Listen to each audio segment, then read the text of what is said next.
شفیع معظم جان دو عالم صلی اللہ علیہ وسلم نے جب مدینہ طیبہ میں جلوہ گری فرمائی، یہود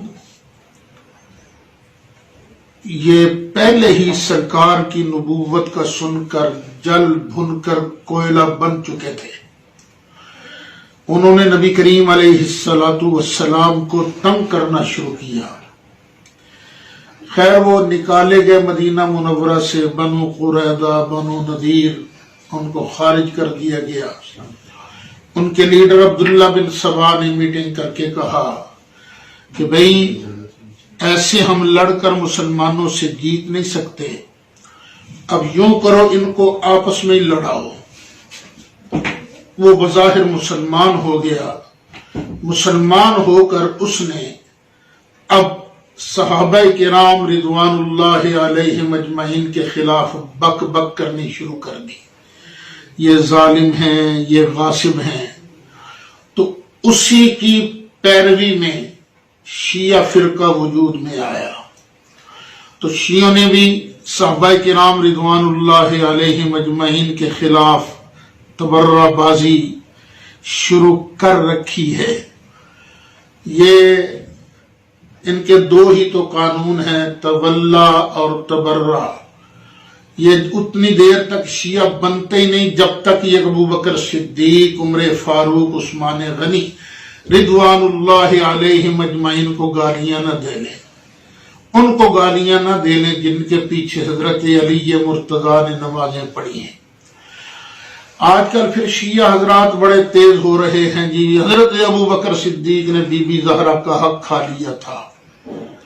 جھگڑا چلتا آ رہا ہے، چلتا رہے گا، لیکن میں کہتا ہوں پاکستان کو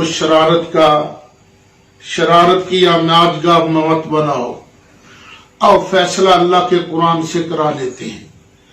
قرآن نے اگر صحابہ کے بارے میں کہا ہے کہ یہ ظالم تھے، یہ فاسق تھے، یہ چور تھے، یہ ڈکیٹ تھے، یہ آل رسول کا حق کھانے والے تھے، تو شیعہ سچے۔ اگر قرآن کہے کہ نہیں یہ تو سچے ہیں، یہ تو پکے سچے مومن ہیں، یہ تو بخشے ہوئے ہیں، ان کے لیے عزت کی روٹی ہے، ان کے دلوں میں اللہ نے محبت ڈال دی ہے، اللہ نے ان کے دلوں میں ایمان کو نقش کر دیا ہے، اگر اللہ تعالیٰ یہ فرمائے کہ آپس میں بڑے مہربان ہیں، تو پھر اہل سنت برحق ہے نا۔ آئیے میں آپ کے سامنے قرآن پاک کی چند آیات مبارکہ کا ترجمہ پیش کرتا ہوں، پھر فیصلہ چھوڑ دیتا ہوں آپ لوگوں پر کہ آپ حضرات فیصلہ کیجئے کہ یہ کتابڑیاں ٹھیک ہیں یا اللہ کا قرآن ٹھیک ہے۔ اللہ زیادہ جانتا ہے یا بعد والے مورخین زیادہ جانتے ہیں؟ اللہ تو علیم بذات الصدور ہے، اللہ تو دلوں کے اندر جو چھپی ہوئی چیز ہے اس کو بھی جانتا ہے۔ نبی کریم علیہ السلام کے صحابہ کے بارے میں مالک ارشاد فرماتا ہے، قرآن مجید ہے، سورہ الفتح کی آخری آیت نمبر 29 ہے، فرمایا محمد الرسول اللہ، یہ محمد صلی اللہ علیہ وسلم اللہ کے سچے رسول ہیں، والذین معہ، اور جو ان کے ساتھی ہیں، ان کے صحابی ہیں، یہ کیا ہے؟ اشداء علی الکفار، کافروں کے مقابلے پر بڑے ہی سخت ہیں، لیکن رحماء بینہم، آپس میں بڑے مہربان ہیں۔ میرے بھائیوں، قرآن یہ بول رہا ہے، قرآن کہہ رہا ہے۔ سرکار کے ساتھی کون تھے ہر وقت ساتھ رہنے والے؟ ابو بکر تھے، عمر تھے، عثمان تھے، علی تھے۔ تو اللہ فرماتا ہے یہ آپس میں بڑے مہربان ہے، اور کسی کے وسوسے میں آ کر ان کے بارے بدگمانی نہ کرنا۔ مالک فرما رہا ہے رحماء بینہم، آگے فرمایا تراہم رکعا سجدا، تو ان کو دیکھے گا کبھی حالت رکوع میں، کبھی حالت سجدہ میں۔ یہ کیوں حالتیں ہیں ان کی رکوع سجدے والی؟ یبتغون فضلا من اللہ ورضوانا، اللہ ان کے دلوں کی کیفیت بیان کرتا ہے کہ یہ اللہ کا فضل چاہتے ہیں، اللہ کی رضا چاہتے ہیں۔ جو راتوں کو اٹھ کر اللہ کی رضا کے لیے رکوع جائیں، سجدے جائیں، تمہارا کیا خیال ہے کہ وہ ابو بکر صدیق اللہ کو راضی کرنے کے لیے بی بی فاطمہ زہرا کا حق کھا لے گا؟ نہ ابو بکر حلال کھانے والے تھے، حرام کھانے والے نہیں تھے۔ ابو بکر جیسا لیڈر کو لاؤ تو صحیح، ابو بکر ہے۔ فرمایا یہ ہے آیت نمبر 1۔ آیت نمبر 2 دھیان سے سنیے گا، سورہ حجرات ہے۔ اللہ ان کے دلوں کی کیفیت بیان کرتا، فرمایا وَلَٰكِنَّ اللَّهَ حَبَّبَ إِلَيْكُمُ الْإِيمَانَ، اللہ نے تمہارے لیے ایمان کو پسند کر لیا ہے، ایمان کو محبوب رکھا ہے تمہارے لیے۔ ایمان کس چیز کا نام ہے؟ اللہ رسول کے حکم پر ہر شے قربان کرنے کا۔ وَزَيَّنَهُ فِي قُلُوبِكُمْ، اور اس ایمان کو اللہ نے تمہارے دلوں میں نقش کر دیا ہے، مزین کر دیا ہے۔ تمہارے دل ایمان کی روشنی سے جگمگ جگمگ کر رہے ہیں، اور جس کا دل ایمان کی روشنی سے جگمگ کر رہا ہو وہ کبھی کسی کا مال کھانے کے بارے میں سوچ بھی نہیں سکتا، چاہے جائے کہ سیدۃ نساء اہل الجنہ کا مال ہو، چاہے جائے کہ رسول اللہ کی شہزادی کا مال ہو، وہ تو تصور بھی نہیں کر سکتے۔ وَكَرَّهَ إِلَيْكُمُ الْكُفْرَ وَالْفُسُوقَ وَالْعِصْيَانَ، اور اللہ نے اے میرے محبوب کے صحابہ تمہارے لیے کفر کو مکروہ کر دیا ہے، تم کفر کو ناپسند کرتے ہو۔ صرف کفر کو نہیں، والفسوق، فسق کو، نافرمانی کو، گناہ کو تم ناپسند کرتے ہو۔ والعصیان، اور یہ گناہ جو ہے اس کو بھی تم ناپسند کرتے ہو۔ اولئک هم الراشدون، اللہ فرماتا ہے محبوب کے صحابہ یہی تو ہیں ہدایت والے جن کو اللہ راشدون کہے، اولئک هم الراشدون کی سند عطا کرے، جن کے لیے اللہ فرمایا کرہ الیکم الکفر والفسوق والعصیان، جن کے بارے اللہ یہ فرمائے وحبب الیکم الایمان وزینہ فی قلوبکم، جن کے بارے اللہ ایمان کرے۔ اور کون بدبخت ہے جو تصور کرتا ہے کہ ابو بکر صدیق بی بی زہرا کا حق کھا گئے؟ بی بی زہرا شان والی ہیں، بی بی زہرا یہ دنیا کے 4 ٹکوں کے پیچھے پھرنے والی نہیں تھی۔ ابو بکر صدیق تو اللہ کے پیارے ہیں، کئی مرتبہ اللہ کی راہ میں وہ مال لٹا چکے۔ 2 آیتیں، اب تیسری آیت سن لیجئے۔ اللہ ارشاد فرماتا ہے، سورہ انفال ہے، اللہ فرماتا ہے فَإِنَّ حَسْبَكَ اللَّهُ، اے محبوب بے شک اللہ تجھے کافی ہے۔ هُوَ الَّذِي أَيَّدَكَ بِنَصْرِهِ وَبِالْمُؤْمِنِينَ، اللہ وہی ہے جس نے تیری مدد کی ہے، تجھے مضبوط کیا ہے اپنی مدد کے ساتھ، اور مومنوں کے ذریعے تجھے مضبوط کیا ہے۔ وَأَلَّفَ بَيْنَ قُلُوبِهِمْ، اور مومنوں کے دلوں میں اللہ نے الفت ڈال دی ہے۔